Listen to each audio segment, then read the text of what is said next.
Yeah, I'm ready. Yeah, cool. Guess I should probably log into Roll20. Yeah. Yeah. Hello, welcome to Gutter Stars. I think this is our 6th episode with our players, our characters, investigating the disappearance of children on the Rock of Bral in the Spelljammer setting. This is apparently accomplished by the evil cabal of slavers, the Chainmen.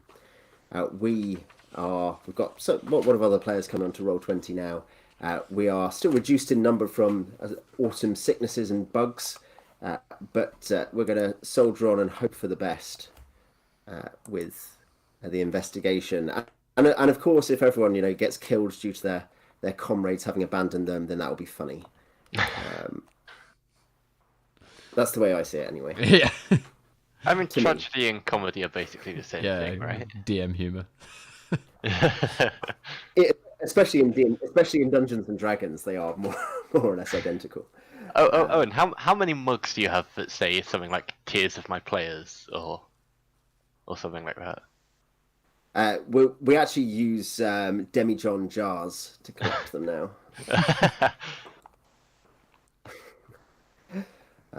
Great. So, when last we left our heroes, does someone want to try to sum up our last session?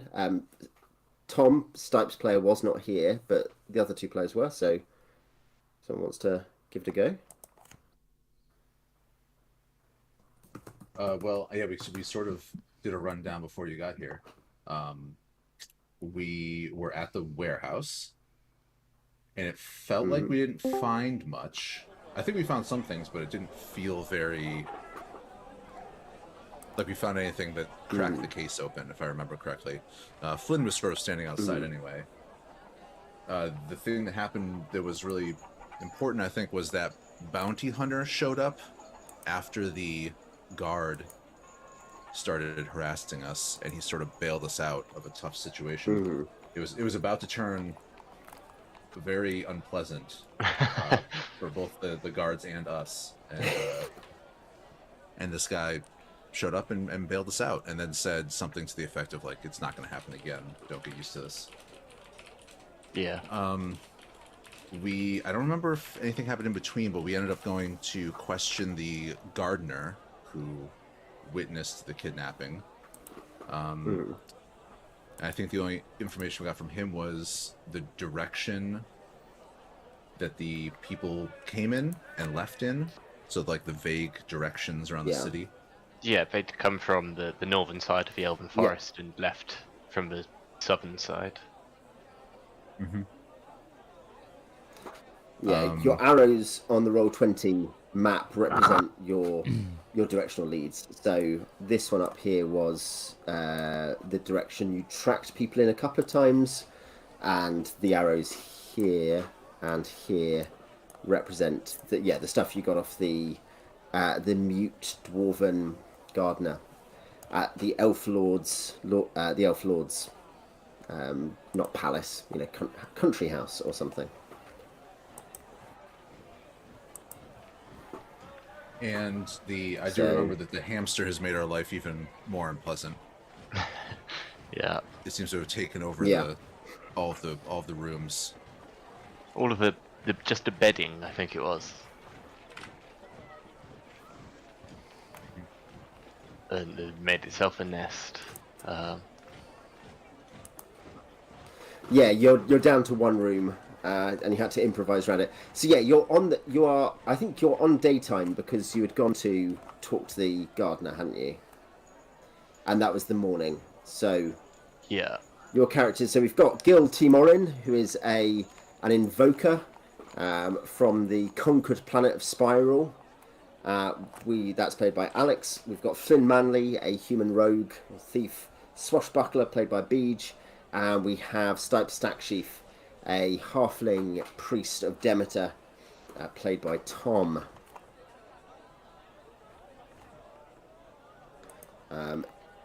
What do you want to do next, then? So, Gil had been suggesting, given where these people have come and gone from, perhaps talking to people in to the elves in the forest, seeing if anyone saw anything there. perhaps narrow it down so we can, we perhaps have a rough idea there's somewhere in the center of the city, but we don't know where. Perhaps we can narrow it down more than that. Okay. Yeah. Anyone else's thoughts? I am going to ponder the note that we got last time. What that you found at the house, Iron Fezd warehouse. Yes. Yeah. Is that the one? Yep. I know I'm not necessarily in agreement with the rest of the party here, but to me, it sounds like it's directions to where the captives might be being held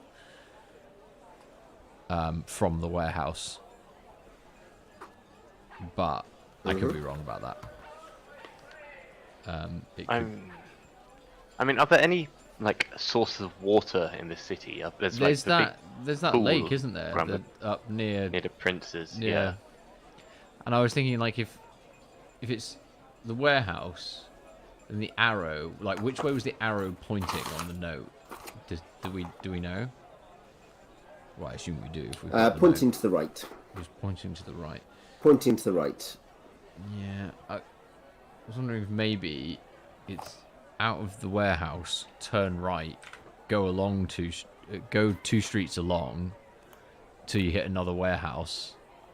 Well, except that there's not then another direction, but then there's 4, and maybe that's another 4 streets towards the water, and then the gold coin is where they're at. But I'm aware that I'm reaching. There's Yeah. So if they're landmarks, I guess, I don't know. Maybe. Gold could be a bank, water could be a well. Yeah, or it could be that lake. What would the box arrow? Yeah, I guess because there were boxes in the warehouse. I don't know. Maybe one lead we could try and do is go back to the warehouse, and not into the warehouse, but sort of near about the warehouse, look around and see if we find anything that looks like it might be an arrow. Or we could try going, I guess, east from the warehouse and see if we find anything that could be a 4, or maybe go 4 streets along or something, and see if we see water. Well, I think is a good idea. See if there's a well, and then if there's a coin at the bottom of the well or something, or if there's a bank within sight of the well or something of that nature.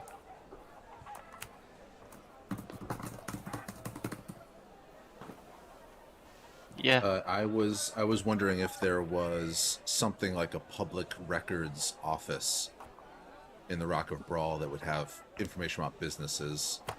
Because if there is, we might be able to look up any other connections that this Iron Fezd guy may be connected to. So other places to scope out that he owns or operates.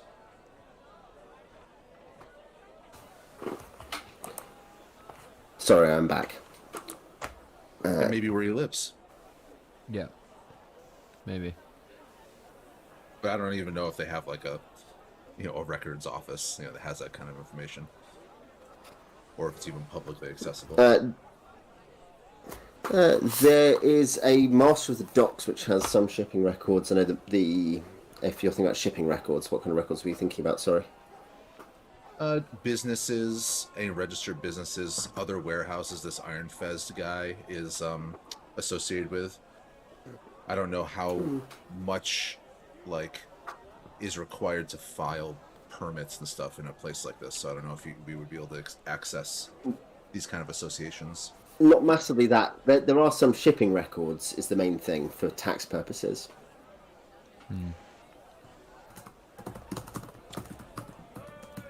I think we're imagining that Iron Fez is basically the mechanism by which the Chainmen are able to sort of operate. They're under his umbrella here, and he's sort of protecting their operation.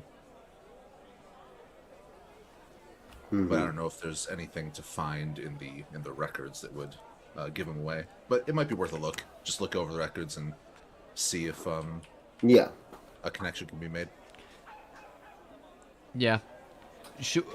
Maybe it would make sense. In terms of warehouse, what I can say in terms of warehouse is there's not another warehouse for House Ironfez. They have a big warehouse complex which you're in the main unit of, but they don't have like other places comparatively. If that makes sense. They are one of them. Yeah, Ironfest is on the Council of Captains. I think. Yeah, Vazka Ironfest is the head of the merchant house. Ironfest, he is on the Council of Captains, and that is his main warehouse. I suppose it's possible he might have other places, but you wouldn't necessarily be able to find out about them. You know, you wouldn't be like, oh, I Google it and I know his secret hideout. Oh, here's a thought. We had that encounter with the dwarves of House Brodick. Perhaps it might be worth seeing if we could find those guys again. Say we think, you know, House Ironfest is up to no good. You seem like solid folks who don't like, you know, people ruining the name of good merchants. You tell us some things, maybe help us, you know, break his kneecaps or something. Yeah. Well, up to you.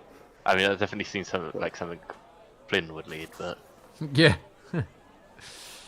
I know. I think the other suggestions had been that the Major had wondered about the paper trail you're talking about, and Fusful had talked about tracking down the pickpocket, the young pickpocket who had attempted to steal from her. Mm-hmm. As we're near the forest anyway, players. maybe we should do what Gil was saying and try and speak to the elves in there and narrow it down.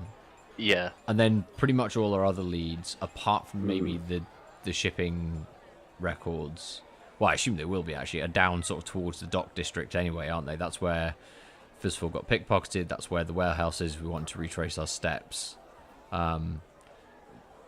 Yeah, that seems to be where most stuff is going on. So maybe we could go down and just try and knock out a couple of those things. I think maybe the document office, is it the Major who has like bureaucracy skills? I'm not saying we couldn't handle it on our own, but it might be prudent to wait for him.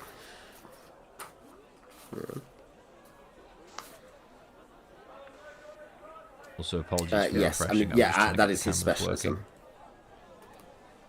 Yeah, it's one of his non-weapon. Yeah, for some reason, Roll20 is being moody this week, isn't it? Yeah. So I'm just. Yes, no, you're right that it is the Major who has the bureaucratic specialism.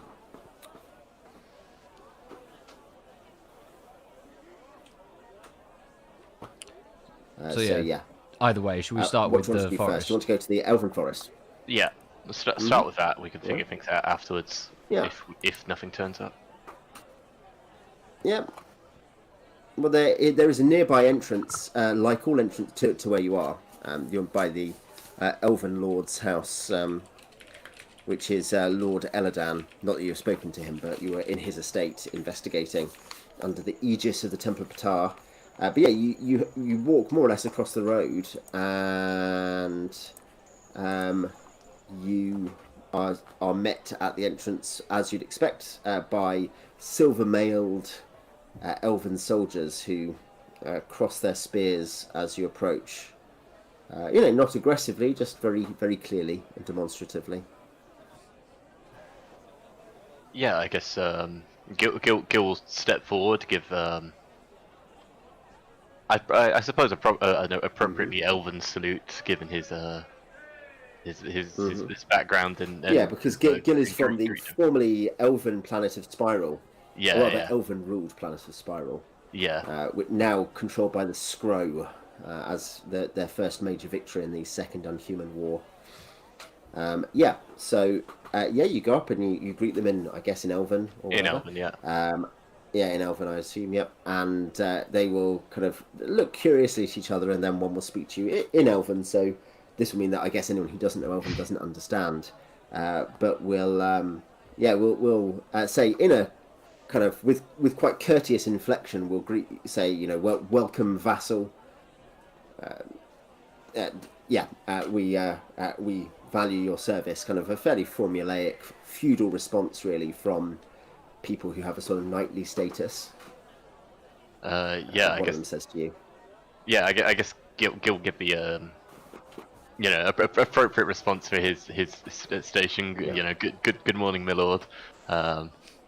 If it doesn't bother me, I was hoping to find someone who might have seen something these few days past come by this way.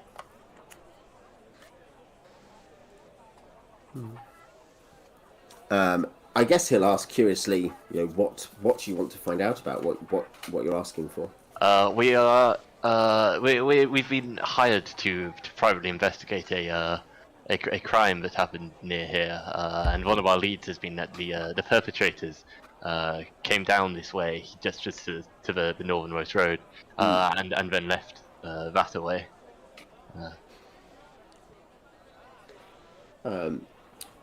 I suppose the guard will say to you that he doesn't recall it, but if it was a couple of days ago, he wasn't on duty that day.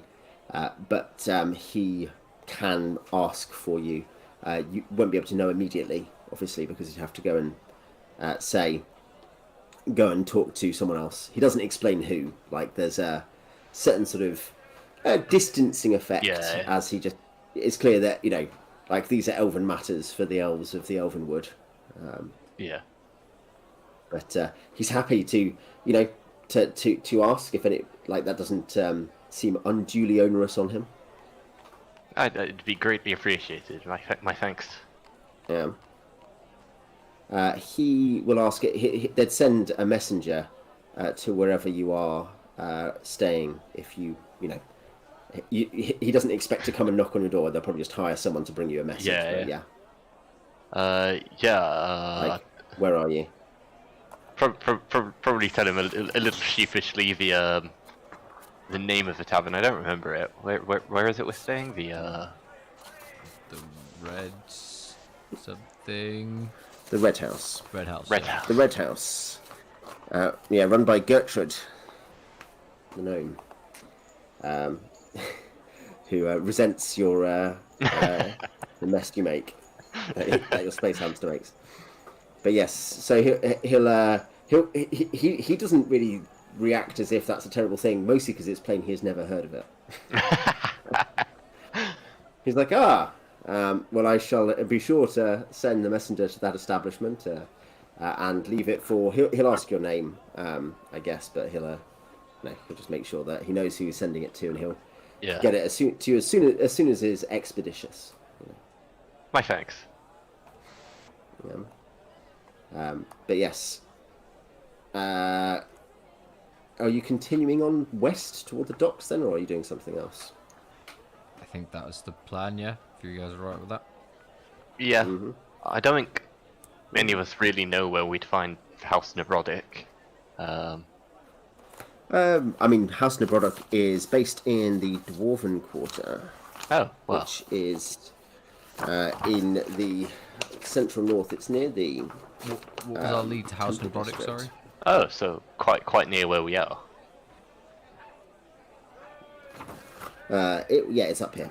It's not. Well, I guess near where we're going then. Yeah. What was our link to that one? Sorry. We'd that was your idea.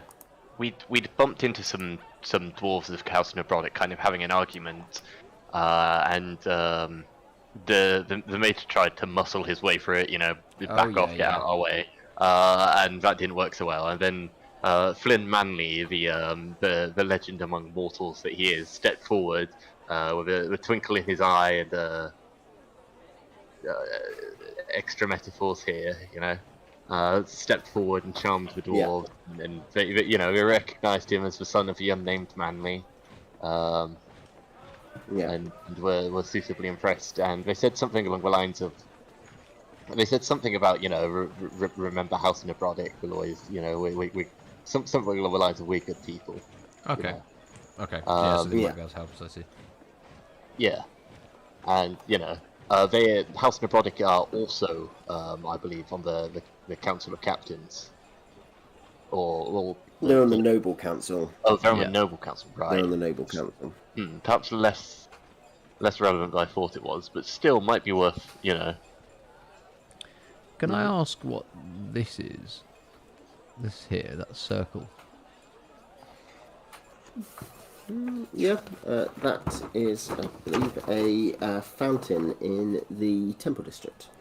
a fountain here. It's not a fountain. That is a small pond in the Temple District. Okay. What you pointed to is the Mages Guild. It is the blue roof of the Mages Guild. Okay. Ah. Okay. Cool. Okay. Well, yeah. There's more water. In terms about. of Keep that in mind. that is water. That is water. If it will respond. Yeah. And then this lake system in the Princess Estate is water. I'm not sure if there's any other surface water on this side of the Rock of Bral. Cool. There are wells. There Yeah. there is well access, but there's no large well. There's not kind of like there is a fairly large well, I guess, in the Great Market there. That's it. Otherwise, wells are just small bits of buildings. Okay. So do we want to go via the dwarves, or do we want to just go straight to the dock district?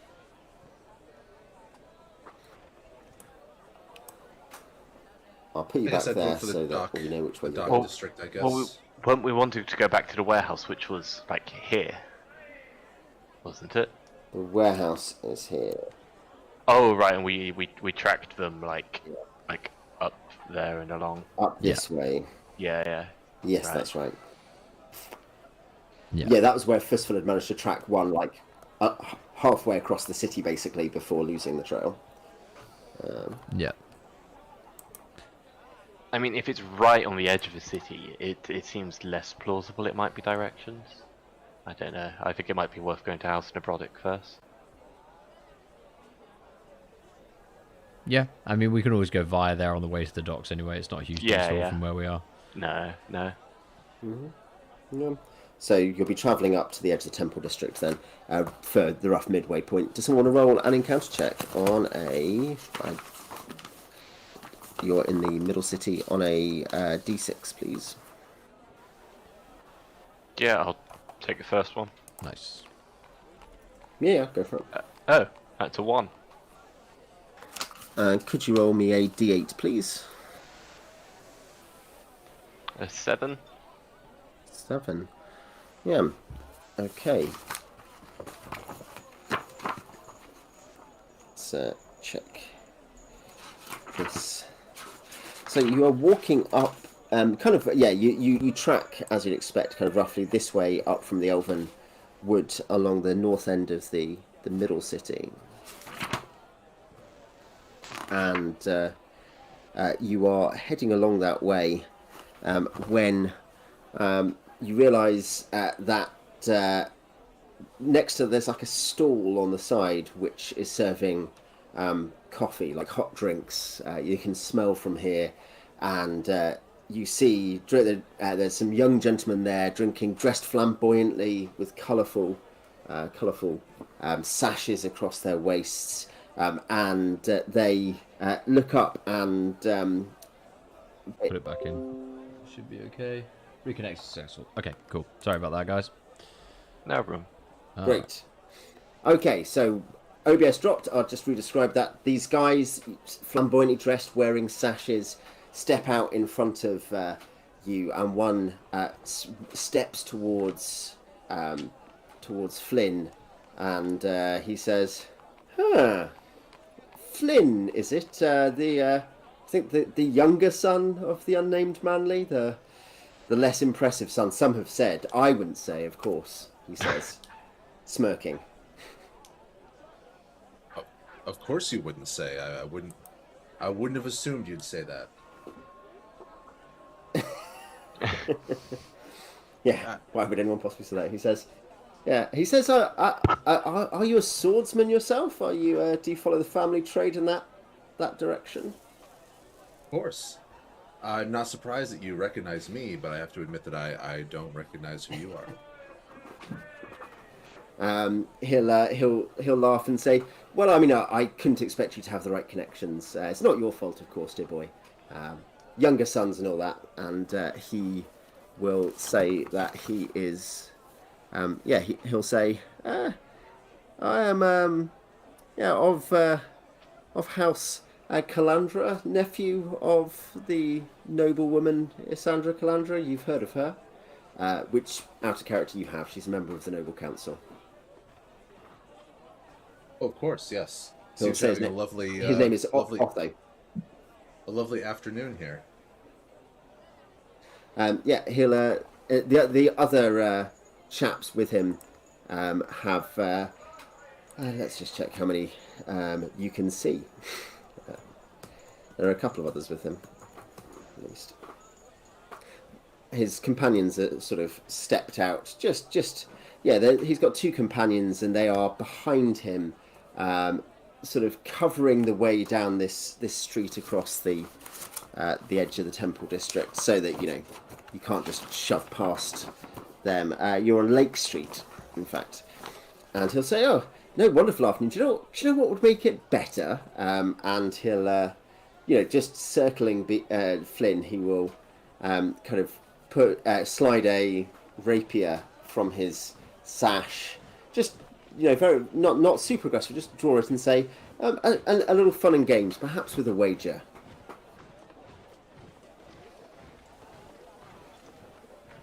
He'll then look at and say, "Well, you seem to have plenty of time for leisure activities. We're attempting to make use of ourselves." Ooh. Oh! He'll say, of course. I understand some of our class are down at heel these days and unable to enjoy a life of leisure dedicated to art and to good society. But let this be a gift to you then, and perhaps your Spiralian and Halfling friend can enjoy it too." And he will draw his rapier and present it on guard. I suppose the gentlemanly thing to do would be to not try to surprise attack him. Wait, he's got his sword drawn. I don't think you can surprise attack. Do what you like. Well, I mean, actually, instead of just immediately attacking him, sort of slowly draw my sword, and then I would like to heroically and immediately just disarm him. Since that is one of the things that a swashbuckler can do. Nice. Nice. However, So how does that work? Given that I'm level 1, it's something I can do. I just am going to assume that it's going to be very difficult. Probably not going to happen. Is it like swashbucklers get a bonus for it? Because I know there's disarming rules in complete fighters. I think I'd have to check. I think the ones in if I was a responsible man, I would have had the PDF open already. Same. I think the rules in complete fighters are like make an attack roll, then make a contested strength check, and if you succeed if you beat them in the contested strength check, and then I think also you get like a bonus or something because you're a swashbuckler. I don't know. Okay, so let's see. The special rules for me is. Yes, I am permitted to a special combat maneuver when using my weapon of choice. Rapier is my weapon of choice. Disarmament. So to disarm the opponent, I declare that that's what I intend to do. And then I suffer a penalty to my initiative roll and a -4 penalty to my roll to hit. Oof. Yep. And but if I'm successful, so it just happens. No contested roll after that. I just have to hit on a -4. Yeah. Okay. Are you declaring that action? I am. Are there 3 of them total? Because if it works, yeah, it'll there's be 2. epic. The other 2 are behind Otho, just kind of stopping Flynn from pushing past, basically. They have not got their weapons drawn at this point. In Otho which will say best of three, and Otho will say best of three, and then wait for your. And then then Stype will say what do you say to that? we're right on the edge of the temple district, isn't it? Aren't we? Yeah. Yeah. I know I nobles say- would know better than such impiety. And I clench my scythe. Flynn doesn't Otho will care say, how close we are to the how temples. delightfully. No, how delightfully pious of you. I understand that's the sort of thing you have to worry about. He'll throw a bag with a clink on the floor. And he... No, that is the wrong die. Sorry, let me roll an initiative die. That's what I was looking to roll. He rolls a 6. So you're at +1 to your initiative. That's a negative. So if you roll your initiative, Flynn... Yeah, I guess he didn't throw too much gold on the floor because I don't have that much. So hopefully he didn't throw too much. He throws 8 gold bars on the floor. He doesn't say anything about it. He just throws a bag on the floor. Okay. So oh no, I did not do well. Damn. You roll a 10. Okay. He will then attempt to strike. And he is going to hit an AC of 5. AC 4. Nice. You parry his blow. Your strike, which is a disarming strike, so... Yep. So -4. This Yep. is so unlikely, but A natural 20 still hits whatever, so you've got a 5% minimum. Your floor is 5%. nah. I think my THAC goes 20 still because I'm level 1. Yeah. So what would that be? So that's going to hit 7. AC 7, yeah. Looks like. AC 6, surely, if 14 hits AC 5. Oh, has he got a high THACO? I mean, he doesn't. He probably isn't armored if they're just having lunch, but still. No. No, so that is you think you hit AC 7. Yeah, that is going to hit. Oh, That's if I did my AC calculations correctly, because Yeah. that correct. If I rolled a 13, my THAC goes THACO 20. 20 minus 13 would hit AC 7, Oh, right? so yeah, that's AC 7. Yeah. No, yep, you hit. You disarm him. You get to roll 2d6 to see how far it flies. Nice. We're really far away. It hits a poor woman in the next street over. Yeah. Faust Yeah, eyes you're now the wanted for blade as it murder. arcs. Impassively. Yeah. And Yeah. then He'll. and then I mean I don't care. I don't know if you care about the direction since we're theater of the mind. So No, it's flies off. Otho looks at his hand and shakes it. Oh, it's fine work, but this is a trial blade I was using from some off-world smith, and I'm not impressed. One of his friends brings forward his blade. He doesn't try to go and get the blade. He just acts as if nothing's happened.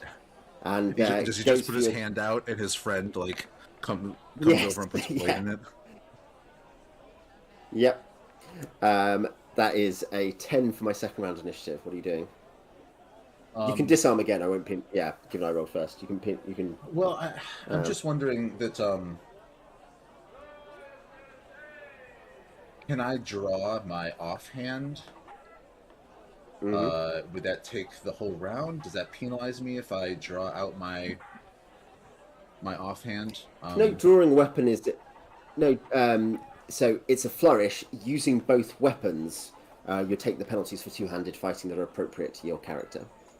Yes, but I mean I am kind of built to do two-handed Two-handed fighting with fighting. a rapier dagger Yeah. combo. No, you can do that.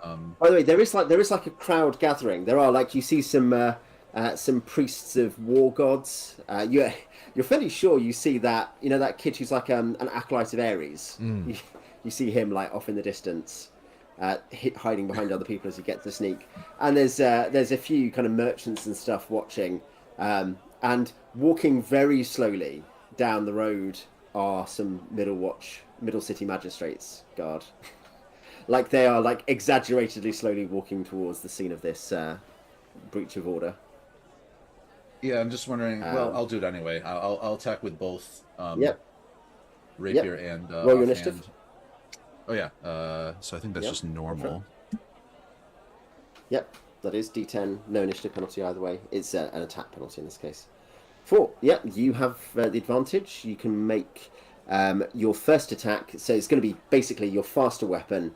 Then it's going to probably be him. Then it'll be your slower weapon. What are your weapon speeds? Okay, I've got so offhand first, and then rapier second, I guess. Yeah. Oh wait, is speed lower is faster or higher Oh, is well, faster? Lower is faster. Technically, you could probably pick whichever one you wanted to go first with. Yeah, I mean, probably the rapier first. Yep. And What's because the I speed on don't that? think I have any. The speed of that is 4. 4 for that main gush is 2. I don't think there's anything special for a swashbuckler. I think it's just because I have an 18 dexterity that my 2-weapon fighting is pretty good. Yes, it reduces penalties. So what I would say is that you're going to attack with both your weapons before he attacks with his because of your advantage. You're Alright, going what's to the attack penalty? at... Is it -2, -4, or like -1, -2? It's going to be -1, -3, isn't it? Because of your bonuses. I think we concluded last time. All right, here we So go. your rapier first, -1. -1. Oh no. And then That -3 for misses. the offhand. He comfortably parries it as he attempts to look for an opening. Yep, -3 for the offhand. I intended you to parry that one. To leave it open for not that one.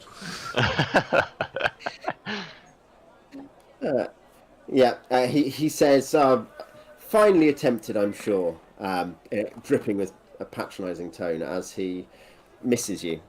Like, he just jabs past you as you roll away. Just like, it's quite a robust jab because your guard has altered over the course of this minute, and he thinks he's got a way in, and then you just roll away. Okay. So you're 1-0 to you. What's your action for the third round? The guard is definitely getting closer. They're still trying to avoid being near you. They're talking to people along the way as if they're investigating something. Has he? Wait, did he actually? Oh god, I'm so tempted. Did he actually throw down a bag of money as a bet, or is it just That's what it seems like. metaphorically throwing it down?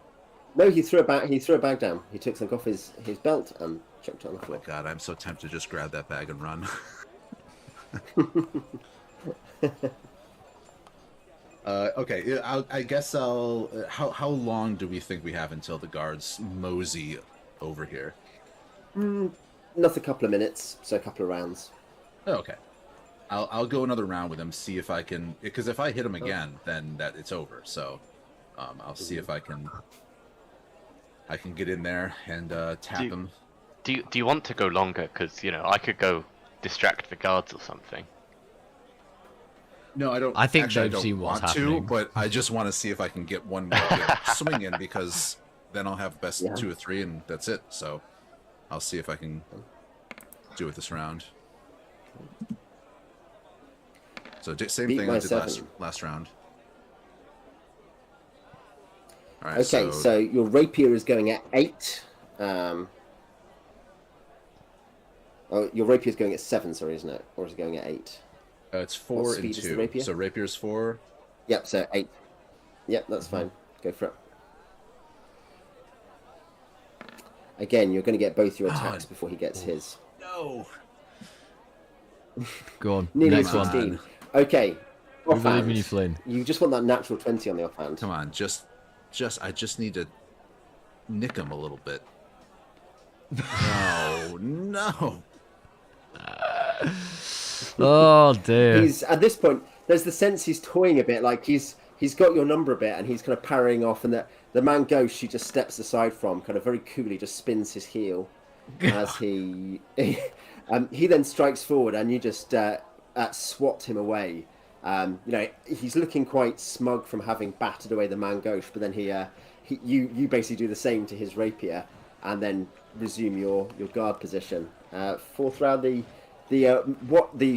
watch or the magistrate's guard are like now nearby. They're kind of looking a bit reluctant, but just hussing in, saying, and you hear one of them say, 12 o'clock and all's well. Hopefully there's no funny business.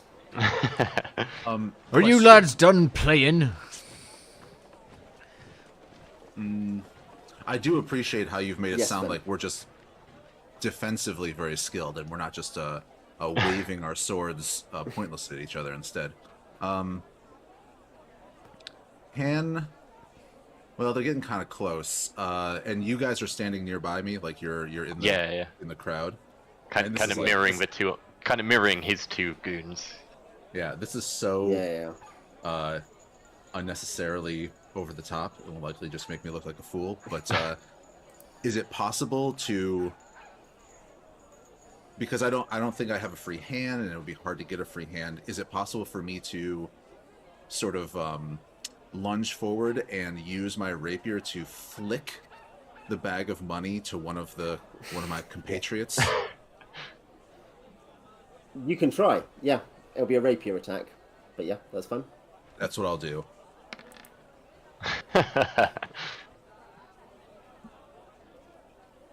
Beat my 6. Nope. Initiative. Oh no! Yeah, I'm thinking about this plan, and it made me slow. Yeah. Okay, he'll get his attempted strike in first. Yeah. Some really poor swordsmanship. This is the fact that rather than going towards him, you just run off to the side is something of a distraction to him. You're not paying attention to him, but he's not expecting you to just bolt. And I'm just doing one strike this time. I'm not using my offhand, so... No penalty. Yep, that's right. That's what you said. Oh, no! Your rapier jabs into the ground in front of, like, just about 5 foot away from him, near the money. I have no way to make that seem like it was intentional. You stumbled because you were focusing hard on fighting. That's about as good as it gets. Yeah. Owen looks like he's frozen. He may be back shortly.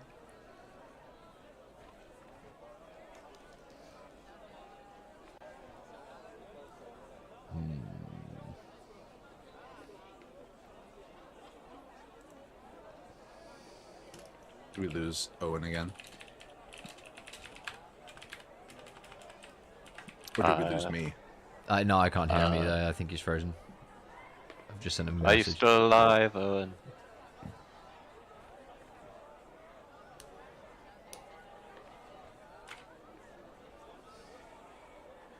Well, now we're just here with the YouTube. Yeah. Awkwardly. Hello, everyone. Hello, everyone.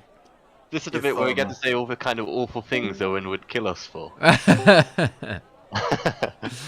We don't want to get stuck. We don't want to get stuck talking to the guards. So maybe it's time to just. I mean, now that Stype's seen what Flynn is doing, he might just like yoink this bag of money because he's pissed off with you all causing violence in the Temple District. Yeah. I mean, it's near the Temple District. Can you hear me now? Okay. Yeah. Yes. Yeah. You're back. Nice. Yeah. Great. I think our plan is my that camera might be glimpsed. we've done this enough. It's time to get out before the guards show up. So it was fun while it lasted, but it might be time to run. Yeah. So my plan yes, is to book it past their table, and I'm going to grab a part of their lunch that they're eating on my way out.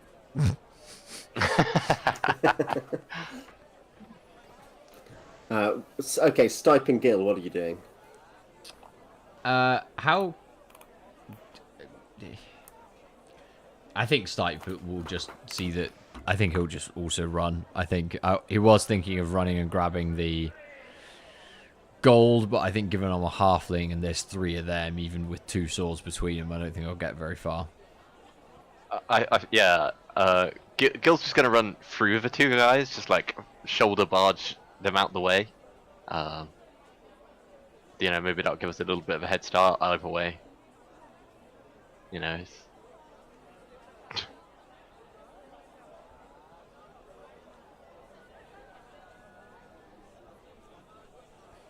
Has it gone again? I'll just sort of attempt to save face as I run away by being like, "It's 1-0 to me for now. We'll pick this up in a more private venue." Yeah. And what's Gil doing?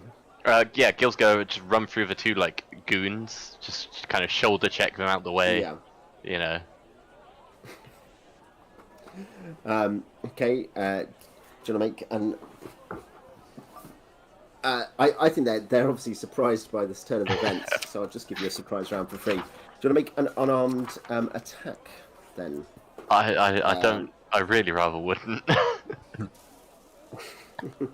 This is how you get caught by the guards.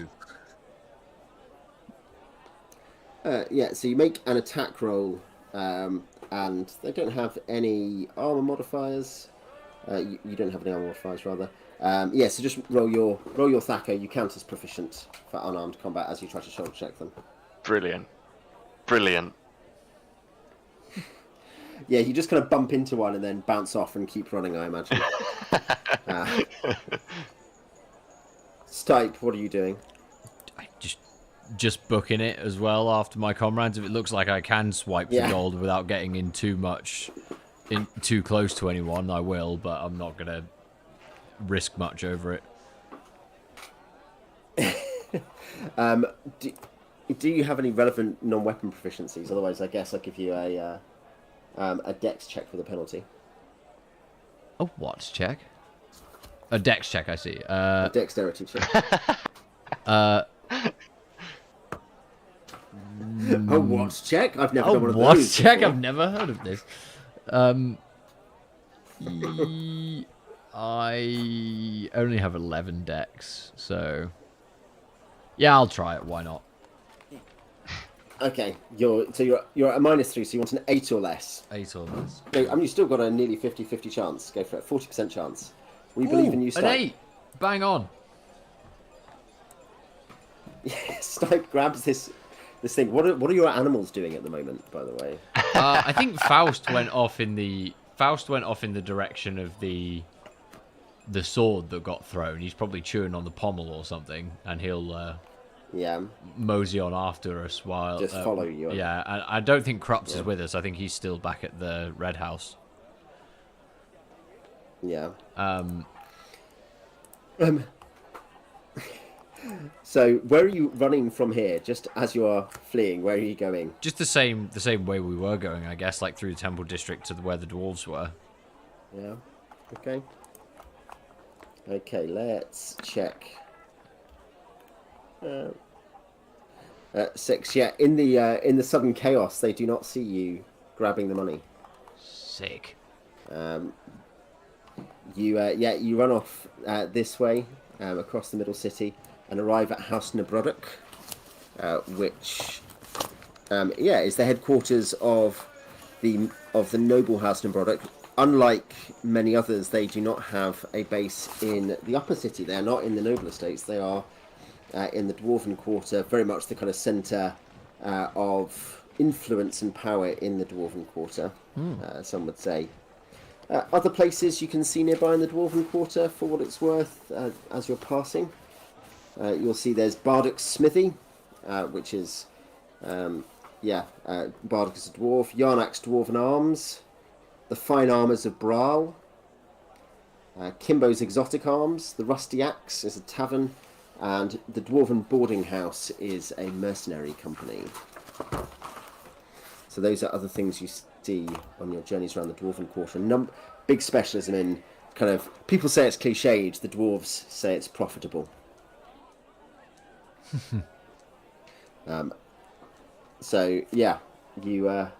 You arrive at a fairly low building, quite heavily, obviously semi-fortified, It's an unusual building, but then quite a few of these are a bit like how the area in Gift Town has lots of buildings with like massive stone and metal pylons built into their construction. Here, these tend to be low, but they are quite a lot of the Dwarven buildings are robustly built, and this one is virtually fortified. There is visible from the street a single entrance down steps. It then seems like it probably goes back up, but down steps there is a visible crossbowman on the roof, and there is an axeman standing guard at the door. The door's not a particularly big door. There is literally a sign saying House Nabrodok Trading Concerns and headquarters or whatever. But it's not incredibly inviting. Who's leading the way? Probably Flynn should lead the way. Probably Flynn should lead. When in doubt, Flynn should lead. I suppose. I don't even remember what I said to these people when we met. I said whatever I felt like I needed to in the moment to get away. It was something along the lines you just put forward and were like, "Gentlemen, is this necessary?" And then we're like, "Oh, you're Flynn Manley. Wow." And they stopped fighting. Yeah, now I'm gonna knock on their door randomly, and I guess we'll ask them questions. I guess I'll walk up, Try to get them involved in something. Yeah, trying to look like I belong. Mm-hmm. The guy, I guess the dwarf at the door, still has his axe in front of his face and kind of looks over it and doesn't seem, I think, to immediately recognise you, but is not unfriendly as you step up. We'll say, "Yes, sir. How can I help you?" And I suddenly realized that I don't remember the specific names of any of them. I don't know if any of them. Got them. I don't think any of them introduce themselves. I'll just say we're here to call, rather surprisingly, I admit, upon the master of the house to inquire about some information. You'll know that the head of House Nabrodok is Archon Nabrodok, Lord Archon Nabrodok, who was, Flynn, I think would reasonably know this, was an adventuring companion of Prince Kozar, the founder of the House of Kozar, of whom Prince Andrew is the younger grandson. It's probably not. I mean, it wasn't the actual head of Nabrodok that was in the alleyway. It was probably cousins or sons or grandsons or whatever. Yeah. The dwarf will raise his eyebrow and say, calling surprisingly without an appointment. Very bold of you. He'll probably look at your cravat and say, "But then you're dressed very boldly, aren't you?" Ooh, these old duds? Oh, that's nothing.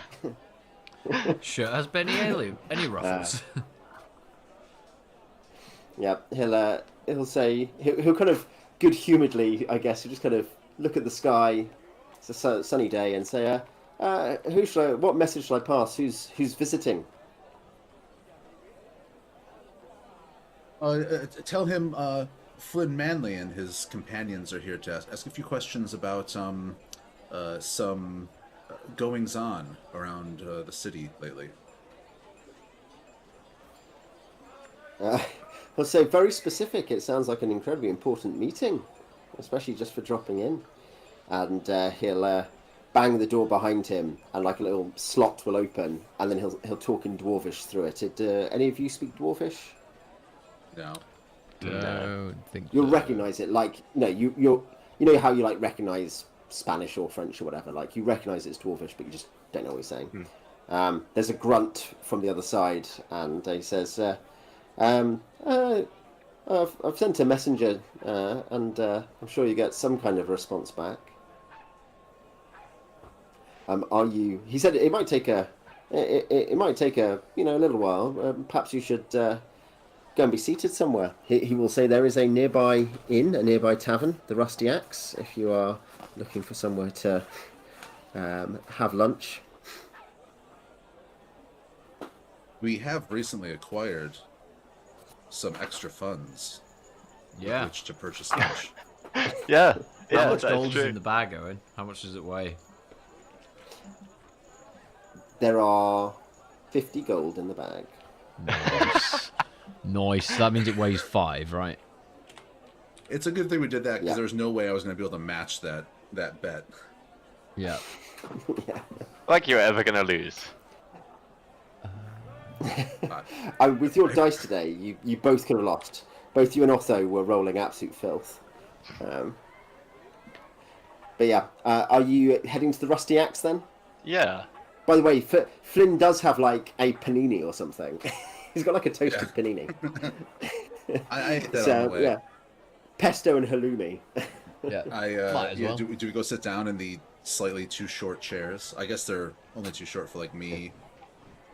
Yeah, it's fine for Stype. Yeah. Yeah, I mean, Gil is probably. I think he's fairly tall for a human, isn't he? So. I think it was yeah, you're fairly both good. short, actually. I see, think yeah. I rolled it So, yeah, at no, some you- point. Maybe not. Yeah, you can of course. Yeah, you can of course using in first and second edition randomize your heights and ages. In fact, age is a useful thing. I don't know if you have ages recorded, but of course it matters for aging Yeah, effects. ghosts So- and Yeah. I think I'm quite old. Fright effects, aging effects, things like that, and system shock. Yeah. I'm 30. I'm 36. Yeah. So you can pick up even I'm from being 96. certain healing effects. Essentially, you can pick up age. oh, and Yeah, halflings is the, haste. Haste is the big one, isn't it? Yes. Mhm. Yeah. Yeah. So yeah, you'll sit down in this this tavern. Should we see if we can get some dwarven tavern music for us to get like a copyright claim against us? Yeah. Brilliant. Bring on the copyright strikes. Sorry, madam. Could we be seated For a bit- outside in the patio area? Yeah. For our audience, we got a copyright strike last time for a piece of the video which had no music in it. So nobody's Incredibly singing impressive, if you licensed ask me. tunes. Yeah.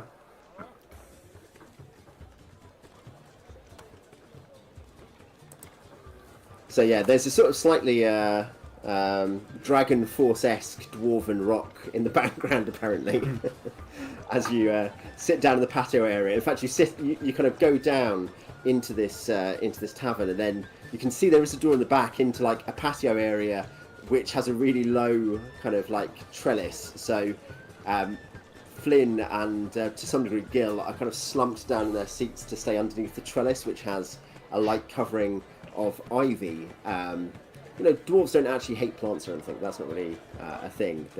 That's not their thing overall. But yeah, I guess you're ordering some ale or something for Yep. probably five copper each for a flagon of dwarven ale. Absolutely. And you know what? That panini, really you hit the spot. But I could go for a soft pretzel. What do you guys think? Should we Yeah. Yeah. Yeah, so yeah, we Dwarves famous for their soft how pretzels. much for order a ale and tavern food? pretzel? No, for all I three of think us? no. Dwarves love cheesesteak. They're the Philadelphians of the fantasy world. There we go. Perfect. Yeah. What Yeah. I need for my fancy clothes, my velvet jacket is Cheese Whiz to drop yeah. all over it. Yeah. So how much is the food? I think so yeah, five copper for a flagon and 2 silver per cheesesteak. Okay, so that is 7 silver 7.5. 50. Yeah, yeah, that's right. 7.5 silver. That's right. Yeah.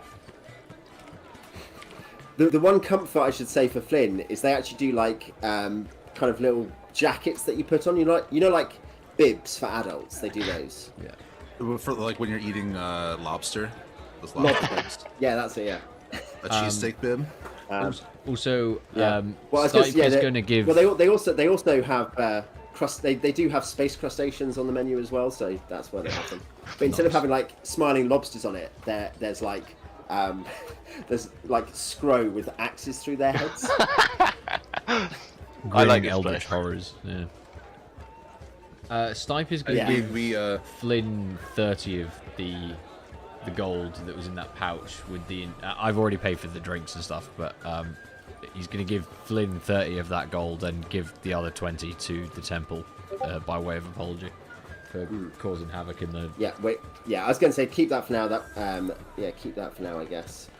As an on your sheet, and then we'll sort it That's next fine. to It's the on my temple sheet. done. I've taken off the amount. Yeah, for... no, you'll be served your cheesesteaks and you'll have your pints. Anything else you want to do whilst you're at the Rusty Axe? No, we'll raise these drinks to in Otho's honor for providing us with them. But I guess we'll wait, and I really hope that Perhaps that see we if it's don't like bother this dwarf for nothing. Yeah. perhaps it's worth like talking with someone around, see if anyone's particularly friendly, see if we can get the kind of vibe of House Nabrodok. See if are they particularly honourable? Are they very mercenary? Are they how should we be approaching them? That kind of thing, I guess. Just try and get an idea of their vibe. So the Rusty Axe is, I think, just on the edge of Dwarven town there, just southeast of your thing. It is, that's fine. People will, I guess, they're not overly friendly, but I guess if you kind of say, we've got a meeting with Lord Nabrodok, I don't know anything about him. I think people will, the dwarves cautiously, who are here, and there are some humans as well, and a couple of gnomes. Really, there's like one other human, and there's some gnomes and stuff. They seem happy about him, friendly towards him. I think that what you'd pick up about him, if anything, is that he is really a landlord. He makes most of his money off leasing, because so technically he leases. On kind of multi-century long leases from the Crown, a lot of the land in this district, and he leases it out, so he's basically made money from that. He's reasonably old now, he's a couple of 100 years old, he's got 7 sons. He is... there's rumours about him getting up to some escapades and scrapes as a young adventurer with Prince Kozar, but really now he's seen as a community leader, and so roguish, well liked, good reputation. Okay. Good. Sounds good. Yeah. So perhaps just be honest with him. Yeah. Just tell him, this is what's up. Yeah. We think he might be the kind of person who might know things. Mm-hmm. Eventually, what happens is that, waiting for word at the Rusty Axe for a meeting, you see a dwarf come in who you recognise. It's actually one of the dwarves from the party you met, who comes down and he is greeted courteously by a couple of dwarves in Dwarvish. Dwarven courtesy is still quite gruff, but it means they actually, a chap stands up and says something to him, and he says something back, and there's some sense of a formal exchange. There's a couple of people say, courteous greetings to him, and he heads down, and you see him asking the barkeep, who points out towards the patio, which he comes out to. You're obviously all wearing your lobster bibs as this happens. And he comes out, and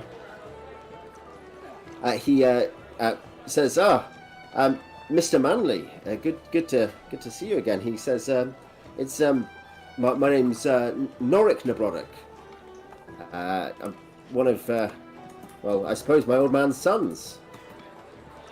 And I heard you'd visited, and I thought I'd come and find out what you needed.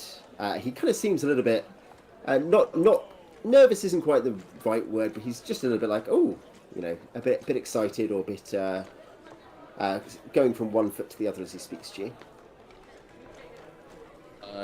I guess I'd offer to get him a pint to join us, and maybe then we can ask him some questions. I said, "Oh, I'd love to. I'd love to," and he'll sit down with the the flagon brought to him of good dwarven ale, 5 copper, which he'll quaff, and then kind of almost look worried and see what rate the rest of you are drinking at, and then kind of match your drinking pace. What are we trying to ask this guy exactly? I'm not sure, to be honest. I just figured, you know. He just says, "I'm happy to talk about anything. Well, I think Happy to be here." I think we have a rough, we tracked the people to where we think captives might be being held to like around this area. So maybe we could ask him if we've seen any, describe the person we saw coming through with the food. Like, have they seen people taking food into like a particular place repeatedly recently? I don't think that's going to narrow it down much, but perhaps, maybe we might be able to give a description of the guy who was doing it, though. Or maybe just sort of be very honest with him. We don't think there's any chance that they could be corrupt, so we can just say, lately we've been doing some jobs, and the latest thing we've been working on is a string of disappearances. Yeah. Oh, I think we should be honest with him, to be clear. I don't mean we should just give Yeah. him a vague thing that, did you see anyone carrying so food? we'll tell him why we're looking. We've been working on these disappearances, and in our investigations, it has led us to this area of the city, and it seems that that your family is very well connected here, as that makes a lot of sense. So we were wondering if perhaps if something nefarious is going on in this area, if maybe you had some inkling, or you've heard some rumors, or perhaps have some suspicions. He'll kind of look and say, do you mention the particular thing you're investigating, to be clear? You say you had some disappearances, I think, but anything specific about that? Well, we'll see. Yeah, I think I'll say that specifically children have been going missing around the rock, and we first tracked them to a warehouse, and then from there tracked some of the people from the warehouse to this area of the city, but then we lost the trail around here. Yeah. He responds with a tone of horror. He's like, "Stealing children? What monsters are those?" I thought that sort of stuff would have gone back out in Prince Kozar's time when he laid this place to order. He looks, he's quite discomforted to hear that when you say it. And he'll say, shake his head and say, I know no rumor, I haven't heard that. He'll say, if literally the line about have you seen people carrying food is like, I suppose there are often people going, various which ways and that ways. Often we'll see people coming along this way with food. Anything more specific than that? Or could I give him a description of the person who we saw carrying it and what they were carrying? He'll say, pastrami. That's nice stuff. Yeah. He'll say, you know what? The fella you describe, I don't know if I've seen him or if he's just it's a generic look of face, but I think I have seen him coming along this road, the street, because that is the street just outside House of the Rock and north of where you are now, north of the Rusty Axe, on Hammer Street, which comes down toward the docks eventually. But he'll say, just kind of as he mulls over it, he will say, if they're heading this way, he'll have been heading east. If that's the fellow you're saying, and if it's the same fellow I'm thinking, then he's headed either into the Dwarven district or to the Temple district. Interesting. Maybe it would be prudent to set a stakeout, or 1, 2, 3. I'm now counting blocks from the warehouse district. Like whether it's like 2 blocks up, 4 blocks along. I think you're tunnel visioning. Yeah, I could be. Yeah, that could well be the case. I think Without you reading anything into this, Mr. Ironfest wouldn't happen to rent any property from your father in this area, would he? I think he probably starts to. He thinks about it. He says, "I'm not an expert in every one of my father's sub-lessees, but and he'll kind of think and say, I don't think so. Vasgar Ironfest, no, I don't believe so." He says, "Creepy fellow, isn't he a textiles merchant or something?" allegedly. He'll kind of look at you and like, look, if he's got up to no good, then I don't want to know him. It sounds like yeah. But I'm not assuming you've said anything, and I'm not going to repeat anything you have said. You understand? For legal purposes, I just alleging. Yeah. Yeah. Alleged. He'll then say, "So Flynn, are you going to stop these child snatchers and villains and slavers and monsters?" And he'll look at Flynn. I think it's best that we not say too much. He'll say, "Is it a mission from your father?" And yeah, he'll kind of lean in slightly.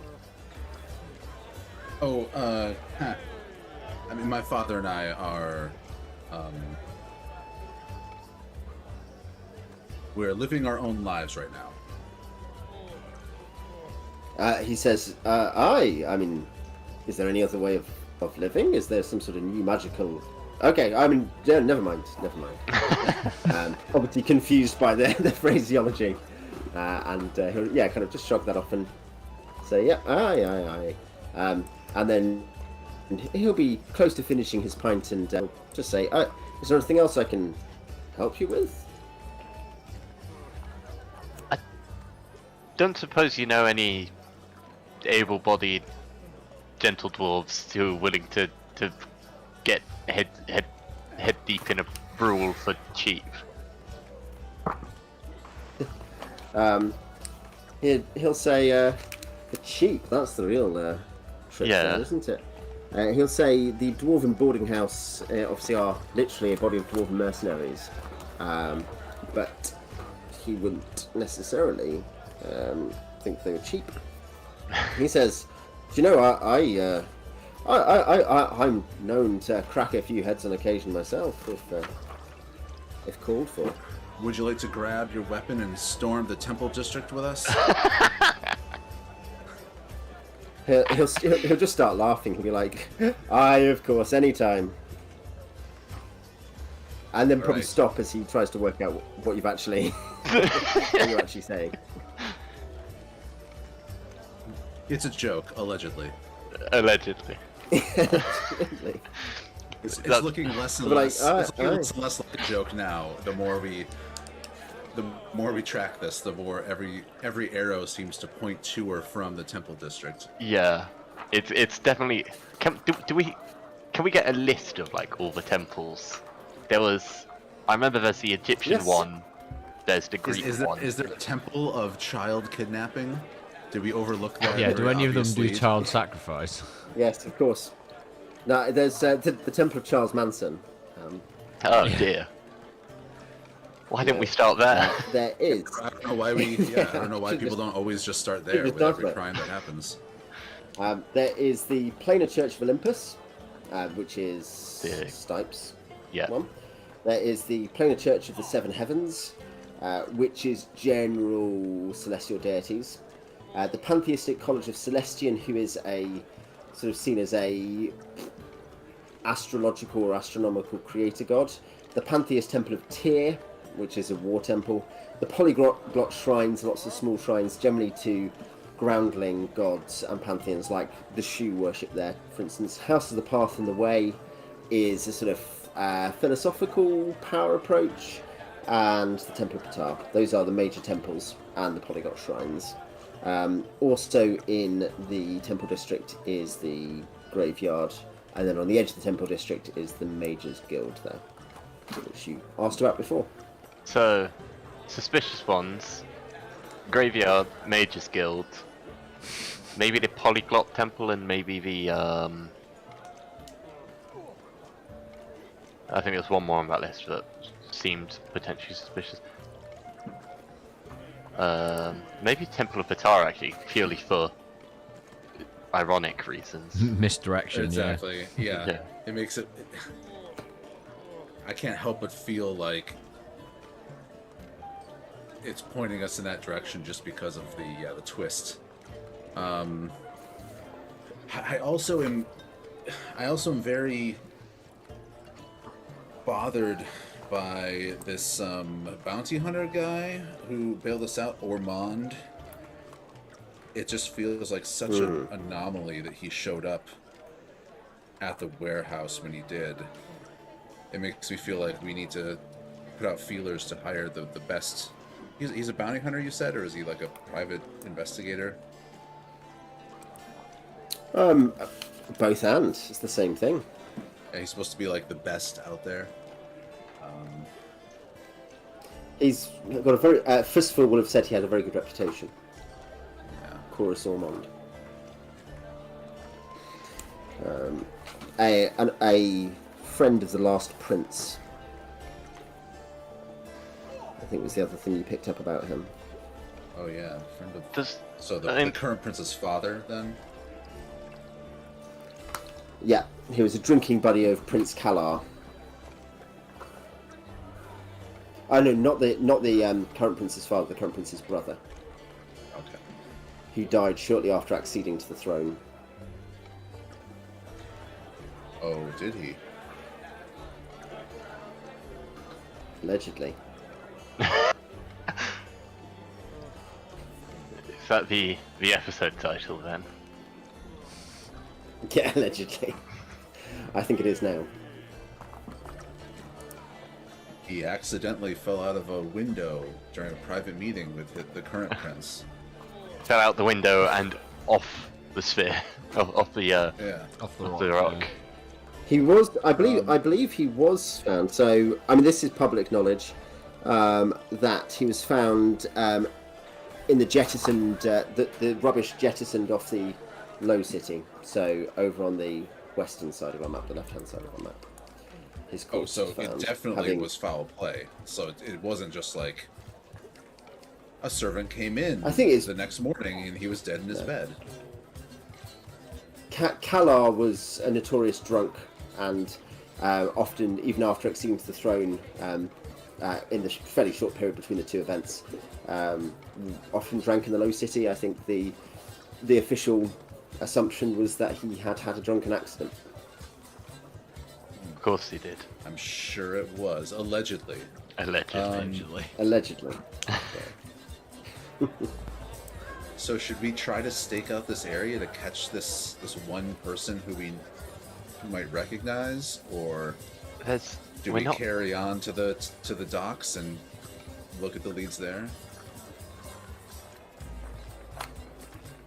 I think we're reasonably certain it's in the Temple District. I mean, if we think that maybe this water on this note means something, perhaps we go look in the pond in the Temple District. Yeah, and, it might you be know, worth- whatever building that is nearest it. Yeah, it might be worth Or the- looking at the fountain. I mean, that would kind of make sense.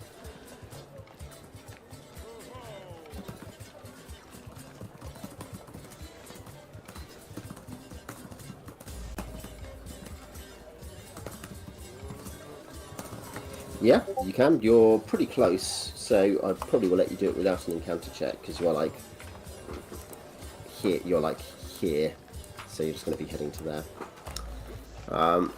Yeah, you can. So you want to go to the water, the body of water here. Yeah.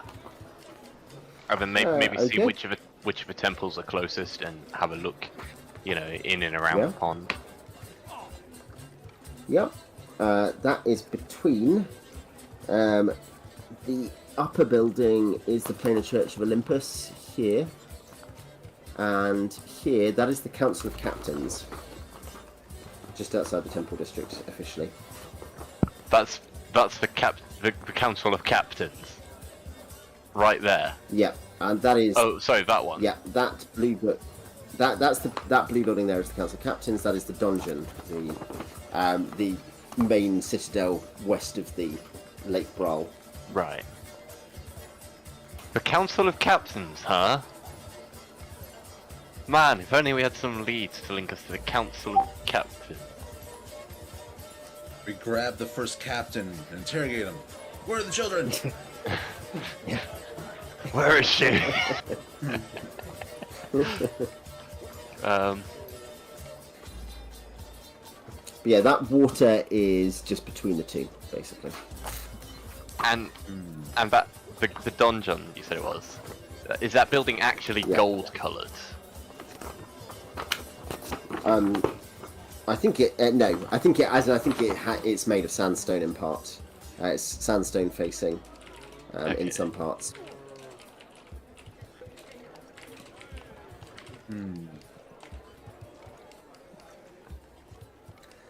There are some small public buildings and houses near that, and then to be fair, to the bang north of the water is the Planar Church of the Seven Heavens, and off to the east of the water you can see the entrance to the graveyard.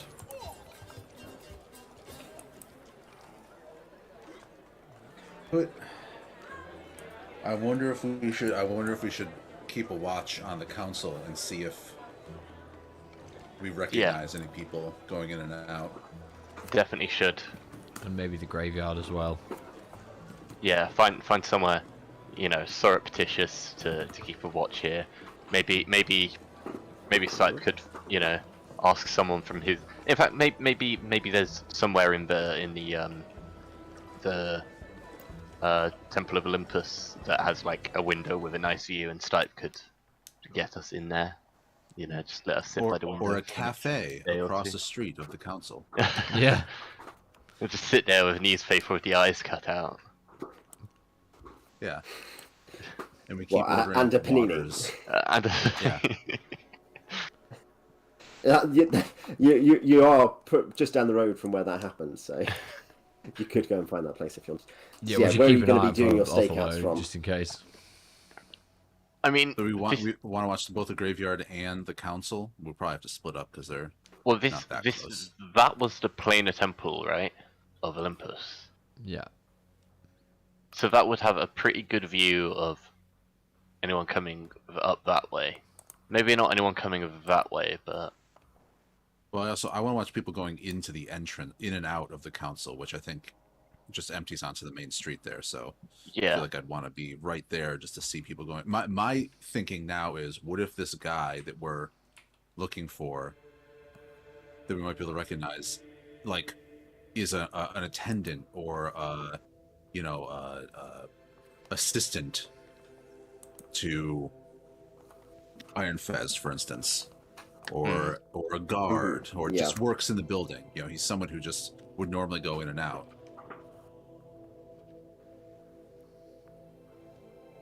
So I would be willing to stake out the council if you guys want to. Yeah, and then maybe go to the Stype can Temple try of and get Olympus into and the overlook Temple the of graveyard. Olympus and look at the graveyard if there's a vantage point from there. Yeah. Well, you could probably get an upper, like a cup holder or something, or a upper gallery in the Planar Church to look out to the east from. Yeah. I imagine that'd be fine. I'll Um, as that happens give my 20 gold donation to the temple. we could maybe try and get. Yeah. So Kratos, who's on duty, he just says, well, I suppose you're trying to make up for your misdoings and foolishnesses, and then we'll walk off without really waiting to have any further interaction with you, as you give it to an acolyte. Okay. Nah. Do you, Flynn, do you want to roll an encounter check as you're sitting out at your panini bar? Oh no, this guy better not waltz along and find me here.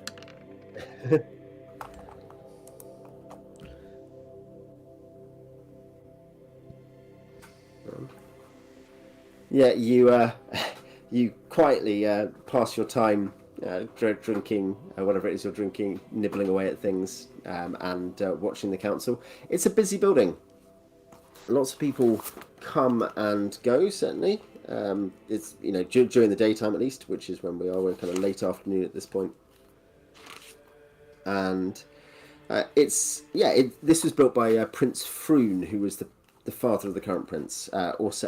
Also kind of a bon vivant, but also kind of built a lot of important buildings. It's got the Bureau of Customs, the Bureau of Trade, and is also where the council chamber, which is a big hexagon in the centre that you can see on the map, is where the council meets. You can go to the secretary of the council of captains here, you see people coming and going. Generally speaking, you assume to go to the bureaus to pay customs fees, to have trade documents countersigned, import-export licenses, things like that. Do you want to roll a wisdom check for me? Sure. Unless you have a non-weapon proficiency for spotting things or watching things. I don't think so. I am the best person to keep watch in places because my wisdom is a 6. You're very jittery from the mixture of dwarven ale and coffee, and you don't know if you see anything or not. You do not obviously see someone you recognise. If there's someone from last night that you recognise, you don't see them here. You know that you just obviously see in the street walking around. So yeah, I get distracted by all the people on the street. I'm just watching them too.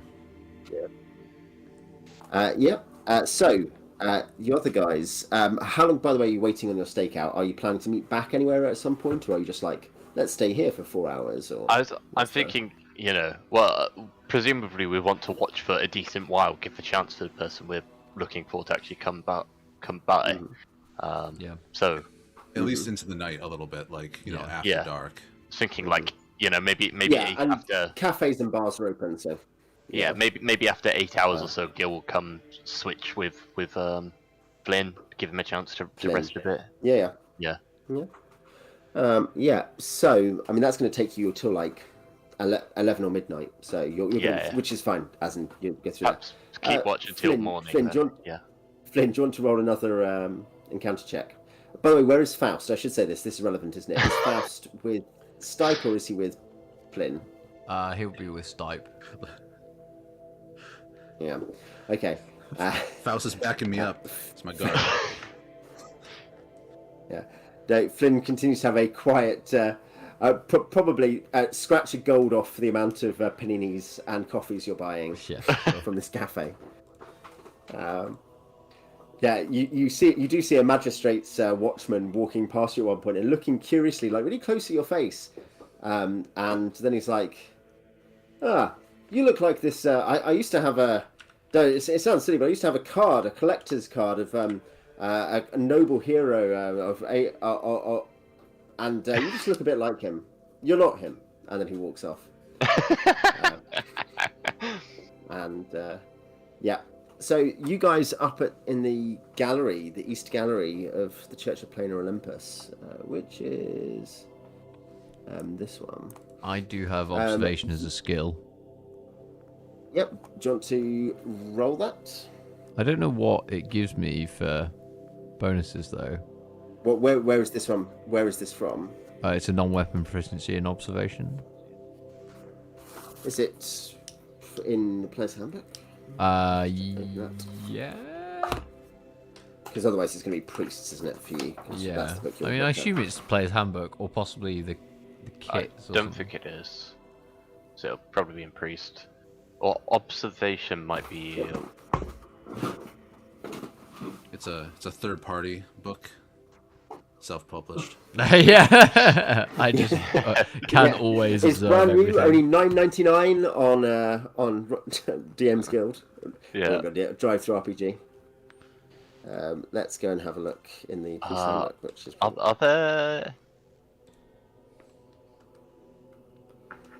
are there actually proficiencies in priest handbook? I think isn't observations in like ranges or something. I think I chose it out of one of the books for priest kits, and it was one of the ones you could choose. Right. Could it? I mean, was it? Could it be under? No, it's not. Because I know there definitely is an observation one. It might be thieves. Proficiencies. Observation. Yeah, this is by the way what. Observation is in the thieves handbook. It might be in other ones as well, but it's definitely in the thieves handbook. Great. It might be from Legends and Lore, Tom, because that's obviously what you designed your priesthood out of, was Legends and Lore. Okay, so where is this kit? Where is the non-weapon proficiency? This is, by the way, I imagine this is what Stype and Gil are arguing about. Yeah, like is observation to observe, you know? Oh yeah, I see. Yeah, like is it more of a kind of a roguish thing? Oh yeah, it's in the complete what page? No, I've just I've got it. Oh yeah. Well, I got it faster, so we've got them. Intelligence 0 modifier, and it is exceptionally acute powers of observation. I can ask for a proficiency check or secretly roll it. It covers all the senses, and it can also improve chances of finding secret doors. I will roll it then for you. ooh. You don't see anything, but you smell it. yeah. I know that salami anyway. It covers all the senses. Yeah. Yeah. That was not a helpful piece in terms of your discussion with Norik, because I don't really know. Oh, whoops, that's not. What's your intelligence? Sorry, let me find it. Yeah, what's Stype's intelligence? 10. 10. So, yeah, you through the day don't notice very much. You're a kind of funny angle, I guess. In the evening, the lights begin to go on, and you notice people kind of walking around in the torchlit streets, and you see anything else you'd see from here. The Council of Captains, probably to the south. At this point, Flynn will be shutting down as darkness falls and a bit afterwards. And you guys at the Church of Plain Olympus, if you go around to the south, you'll see that that's shut down. But as you are looking to the east, those streets are lit. Temples are still open for late service. The people who live, the few people who live in the temple district come to their houses, and you see a couple of lanterns or torches being carried into the graveyard. Interesting. At like midnight, effectively, or near enough. It's probably 10 by the time this happens. That is suspiciously late. Yeah, I think. Come on, that's when all the legitimate rituals happen in the graveyard. Right. Yeah. Oh, the totally normal, perfectly graveyard innocent activities. Definitely yeah. legitimate. Yeah. I think we. Right. I think So we obviously we need to investigate. go there, Yeah. but we need to get Flynn. So should one of us get Flynn whilst the other keeps an eye on that, or should we both go get Flynn? I think you I'll should keep an both eye go in because the I've graveyard. got infravision. I Okay. think you guys should go in the graveyard, and we just keep cutting back between you doing whatever and me eating another panini. Yeah. Just totally oblivious that anything's happening. Fighting for our lives, and then the camera jump cuts to Flynn. Yeah. Ordering yet another panini. The cafe's like shut 4 hours ago. The workers want to go home, and you've just got a stack of plates. Pardon me. They've turned on Could the I piss off switch to lights ages ago. A latte this time? Yes, thank you. Just extra foam, please. Yeah. Thank you. Extra foam.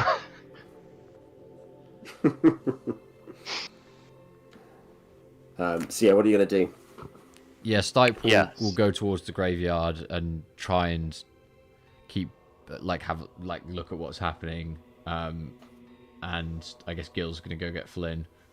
Yeah, I'll, probably walk until I'm a little ways away from the lights I saw, and then full out sprint to get to him as quickly as I can.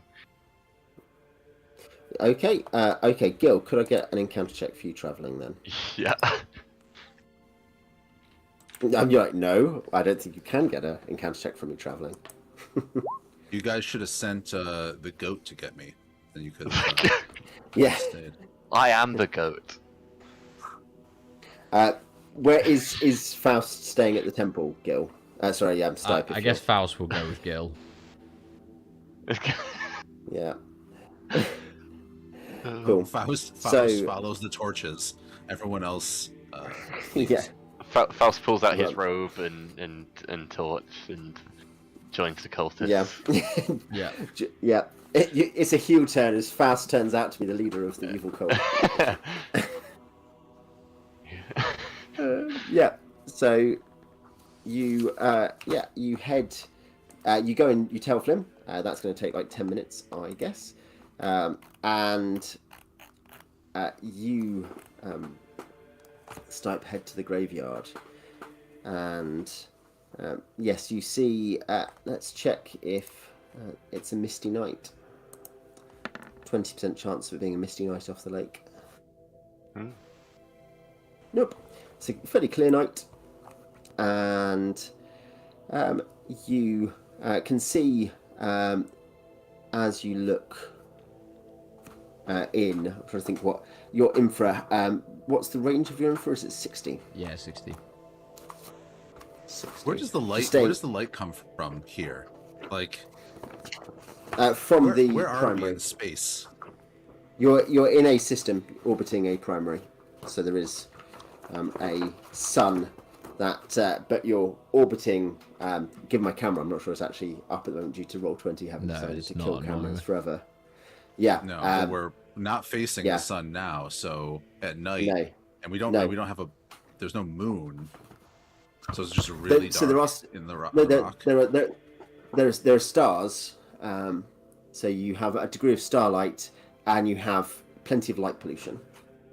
But it's pretty dark other than that, because you've got a city. There's a trading city behind you, so there's plenty of light spilling from that. But as you say, if you're down on the shore of Lake Bral, or if you were in the farms on the underside, then it's pretty dark at night. Here, there is a bit of light spilling from the streets you're in and around. But yeah, otherwise it's much like a moonless night. You stop at the gates, I guess, which are not locked. They are shut, but they are not locked. And probably what you can see is, let's see if I can.